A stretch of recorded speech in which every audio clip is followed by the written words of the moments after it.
Hey guys, welcome back. I'm Chris and this is A Glimpse Inside. Today it's a family affair as we build a rustic bench for a farm table. So join us as we give you a close look at what we're going to make.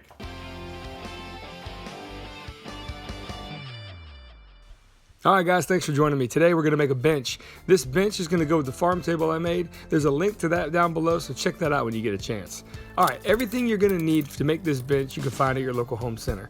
Everything's going to be written on the screen here, so if you like to at the end of this clip, just pause the screen, you can find out what I used. You can get pre-made legs at your local home center, but I happen to find these at my local salvage yard. I'll put a link down below on their website. They're actually a very cool place here in Northeast Florida. I used the 1x4 as a reference to give me the spacing I need to go ahead and cut my plywood. We'll use that here in a little bit. Here I have my square set up for 1/2 of an inch. I'm making a couple marks on the laminated panel. Those arrows are going to represent the corners of where these legs are going to be. After tracing out where the legs are going to be, I use those reference lines to trim the 1x4 to size.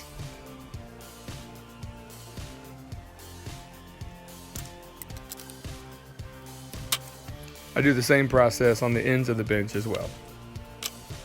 I now take the two pieces over to the miter saw. I clamp both pieces together so I can make both cuts at once.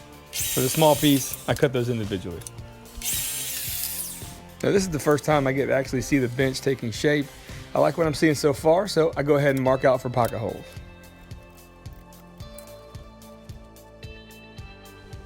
This is a pocket hole jig. Pocket hole jigs work by taking a stepped drill bit, by drilling it through the collar, and it bores through a hole on the material on the other side. Now, Steve Ramsey has a great video on how this process works. I'm going to link it down below. I'm not going to get too much into this because it's been done before, but this is just a quick example of how these things work.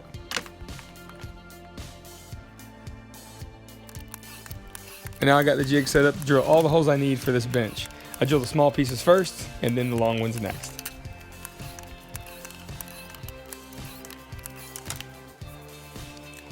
Okay, now it's time for some assembly. I used the tracings I did for the legs on this laminated panel as reference marks on where to put these boards. These boards are referenced to the edge of the leg, right in the center.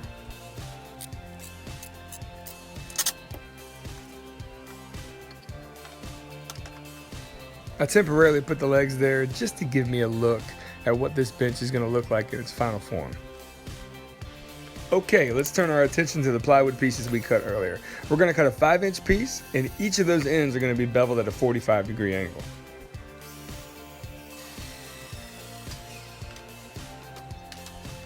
Those pieces are going to be used to drive a 2.5-inch lag screw through, going right into that leg, making that an extremely strong joint. Okay, I take the piece that I cut, I line up the blade with one side, and I draw a line on the fence on the other. That way when I cut this piece at a 45 alternating sides, I get the same exact piece 4 times. It just helps me get repeatability. I tack in the 45-degree angle pieces with some 1.25" brads and some glue. And I take a measurement at the end of the bench and I transfer that measurement to a piece that I cut that's going to be bracing the middle of it. Anytime you're making a long piece of furniture like this, you got to worry about the boards twisting a little bit. So I employ this technique of taking plywood pieces and I kind of create these makeshift mortise and tenon joints under the underbracing of this bench. I used this technique in my video where I made a farm table. I got the technique from a guy named Jimmy DeResta. You may have heard of him. I'll link his site down below. Anyway, this technique goes really well with this kind of application. I definitely recommend it for any time you make a structure that has any length to it.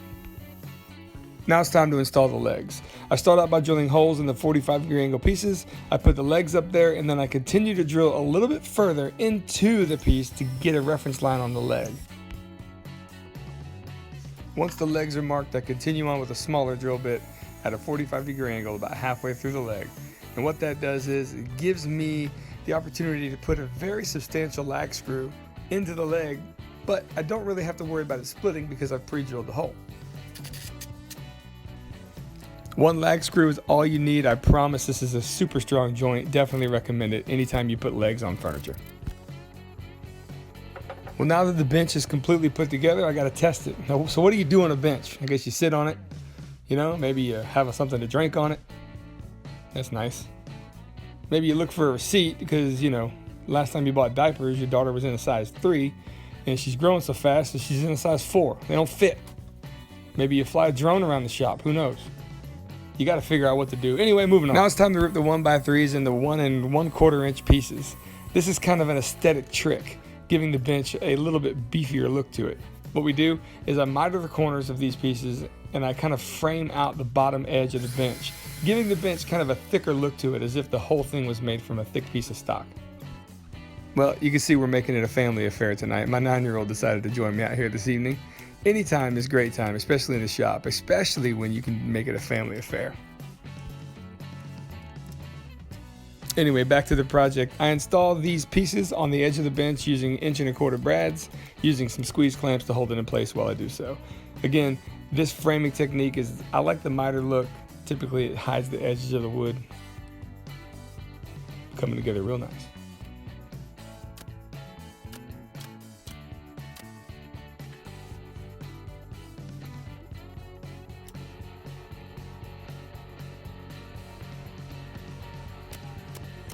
And now it's time for my favorite part of the whole project, of course, you know, sanding. Look how much fun that is. Hot dog.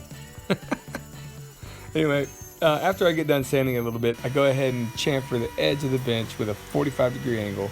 I love using the trim router for this. It's pretty simple. It's easy to use. Gives it a nice profile. And you like that shirt I'm wearing? Check out I Like to Make Stuff. Thanks, Bob. I ease the corners again with a little hand sanding, and then finally some 220 grit with my random orbit sander.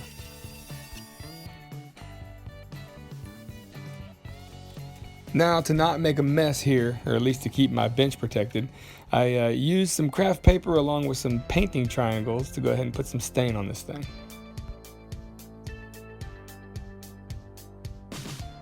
Just like in the farm table, I put a very dark stain on it, let it penetrate for about 10 minutes or so, and then wipe off the excess with a rag. The final wipe off is done in straight lines along the length of the bench to make sure I have no streaks left over. I let the stain dry overnight, and now I put the first coat of finish on. This is a parts mixture. It's 2 parts mineral spirits, 3 parts boiled linseed oil, and 4 parts polyurethane. I like to hand rub this first coat in, getting into all those nooks and crannies, and then we can move on to the second and third, maybe even fourth coats. The next 2 coats are going to be 100% pure polyurethane. I put this on with either a brush or a foam brush, doesn't really matter. As long as it gets on there with a full coverage and you sand in between each coat. Now I'm going to show you something. 3M comes out with this product. I'm not endorsed by them, by the way. It's a between coats finishing pad, similar to Scotch-Brite pads, but just a little less abrasive. I really like these in the process of finishing furniture. Oh, look who joined me. Hey, girl. Hi. You want some fox?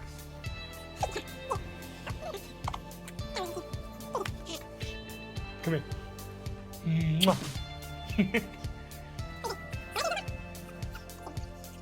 You can hear us going back and forth a little bit. We're having a great time. I'm trying to get her to look over at the project.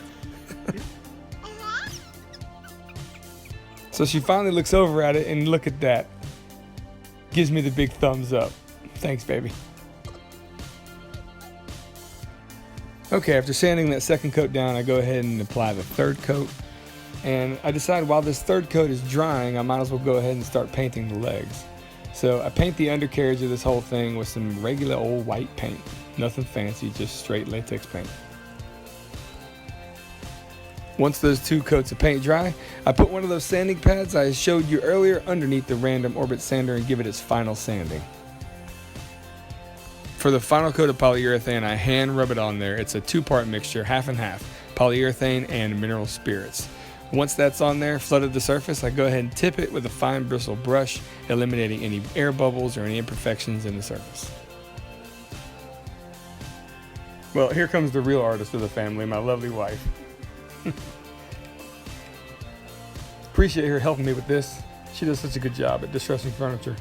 You'd think it would be an easy task, but it's really not. It has to be done a certain way. You know, she's the brains behind staining it underneath and having that dark come out. She's putting the definition in those lines up at the top. I think it's really turning out great. Thank you, baby. Well, here it is, guys, a rustic bench that can be made from readily available materials. I hope this video has inspired you to go out and make something of your own. Thanks for watching. Hey guys, thanks for joining me today. This was a fun one. Of course, this bench was inspired by a farm table we built here. There's a couple other projects as well here. And if you like what we're doing here, I'd invite you to subscribe to the channel. As well, tell a friend. If you like what we're doing, tell someone. It means a whole lot. Now, this Genesis of mine on YouTube has been phenomenal. The comments have been unbelievable. We got one of our videos, that farm table video, has 10,000 views already. I can't believe it. I'm overwhelmed with the positivity coming from this community. Anyway guys, thank you so much. You guys have been awesome, and until next time, y'all have an awesome day.